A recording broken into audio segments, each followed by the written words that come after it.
नमस्कार दोस्तों, मैं महेश एक बार फिर से आप सभी का आपके अपने YouTube चैनल ज्ञान क्लासेस पे स्वागत करता हूं। दोस्तों, आज हम लोग डिस्कस करने वाले हैं गुरुत्वाकर्षण बल। तो गुरुत्वाकर्षण बल के बारे में सबसे पहले न्यूटन साहब ने बताया था। तो अगर मैं बात करूं, न्यूटन साहब एक वैज्ञानिक थे, सबको पता है। आपके मौसी के लड़के तो थे नहीं, है ना आपके पड़ोसी थे, कौन थे? वैज्ञानिक। तो न्यूटन साहब के बारे में थोड़ी सी जानकारी लेते हैं। न्यूटन साहब का जन्म कब हुआ था? तो भैया 25 दिसंबर को हुआ था। आप कहोगे जन्म से क्या मतलब?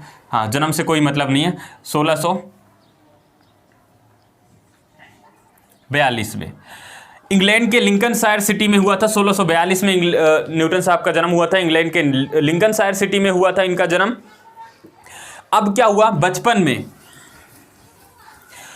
में इनके पिताजी का देहांत हो गया, मृत्यु हो गई, जिसके कारण इनकी माता इनको इनके नाना के यहाँ भेज दी और उनकी खुद दूसरी मैरिज कर ली, जिसके कारण इनकी जो शिक्षा वगैरह हुई सब इनके नाना के यहाँ से ही हुई।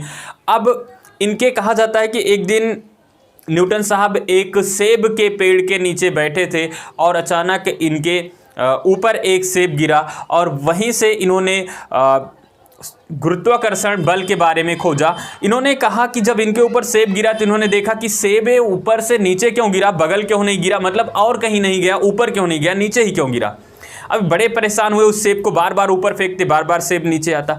घर पर गए, जितनी भी वस्तुएं इनको मिलती सबको ऊपर फेंकते, हल्की से हल्की वस्तु, भारी से भारी वस्तु, सबको ऊपर फेंकते और सब नीचे आ जाती।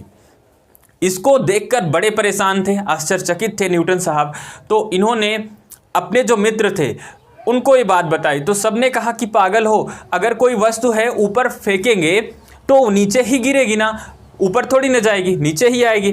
तो न्यूटन ने कहा नहीं, कोई बात जरूर है, पृथ्वी के अंदर कोई ऐसा बल तो जरूर है जो किसी वस्तु को हम फेंक रहे हैं तो वह वस्तु नीचे आ रही है, पृथ्वी उसको खींच रही है।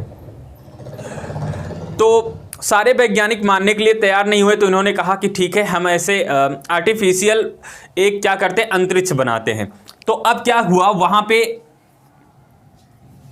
आर्टिफिशियल एक क्या बनाया गया, अंतरिक्ष, और वहां पे पेड़ ओड़ बनाया गया। और ये आपका सरफेस, ये अंतरिक्ष है और पृथ्वी यहां पे है। ये कौन है? पृथ्वी।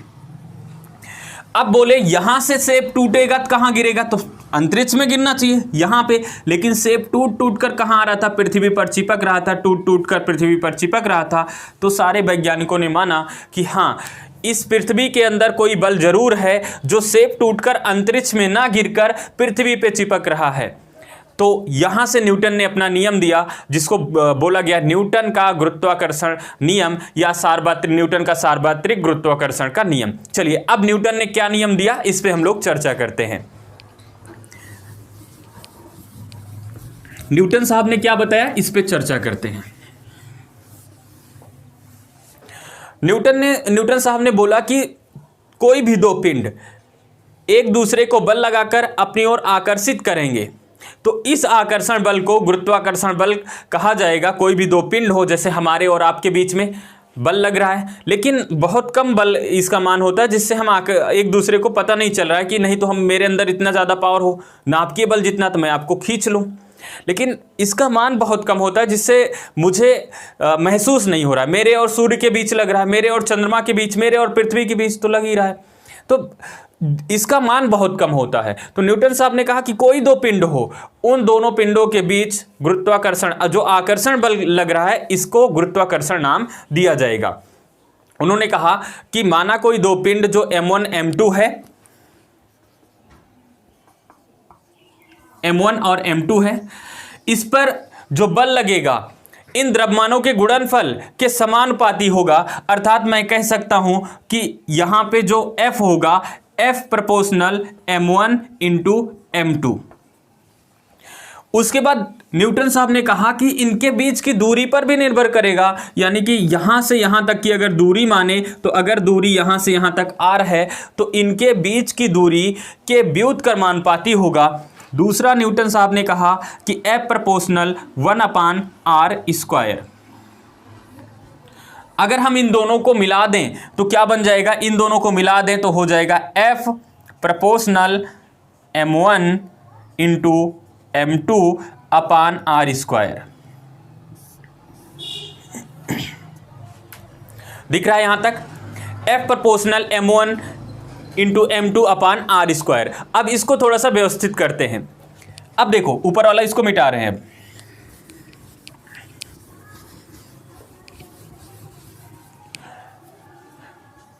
F proportional m1 into m2 upon R square.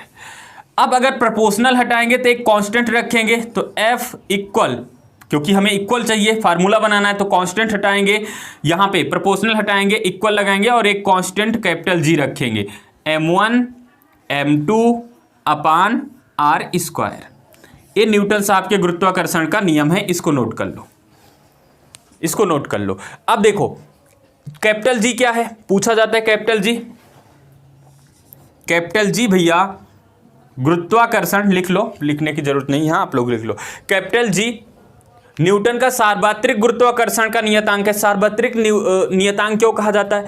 क्योंकि जो कैपिटल G होगा भैया, कैपिटल G ताप, दाब, समय, मध्य की दूरी, इन प्रकृति, इन पर निर्भर, पदार्थ की प्रकृति, इन सब पर निर्भर नहीं करता है।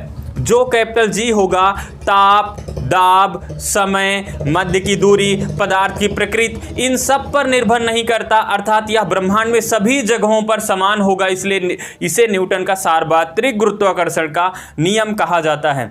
ठीक है, इसका मान कितना होता है तो मान नोट कर लेना, 6.67 इंटू 10⁻11।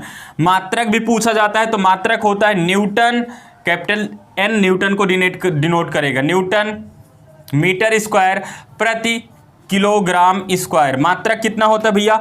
न्यूटन मीटर स्क्वायर प्रति किलोग्राम स्क्वायर। मान होता है 6.67 इंटू 10⁻11। अगला प्रश्न पूछा जाता है कि कैपिटल G की खोज किसने की, तो इसके मान के बारे में हेनरी कैवेंडिश, हेनरी कैवेंडिश।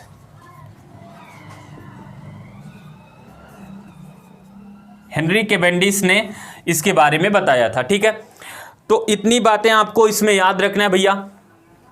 जो न्यूटन साहब का नियम है F equal capital G m1 into m2 upon R square, और कैपिटल G क्या है?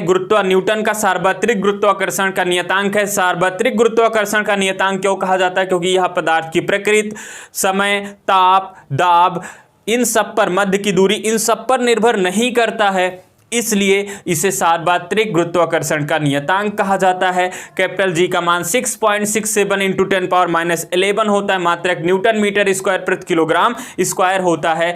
और कैपिटल G के मान के बारे में किसने बताया, किसने खोजा? हेनरी कैवेंडिश ने खोजा। इसकी खोज किसने की? हेनरी कैवेंडिश नामक वैज्ञानिक ने की। इतनी बातें याद रहेगी। अब देखो यहां पे फार्मूला याद रखना है भैया। ठीक है, पूछा जाता है कि गुरुत्वाकर्षण किस पर निर्भर करेगा, किन किन कारकों पर निर्भर करता है। गुरुत्वाकर्षण बल किन किन कारकों पर निर्भर करेगा?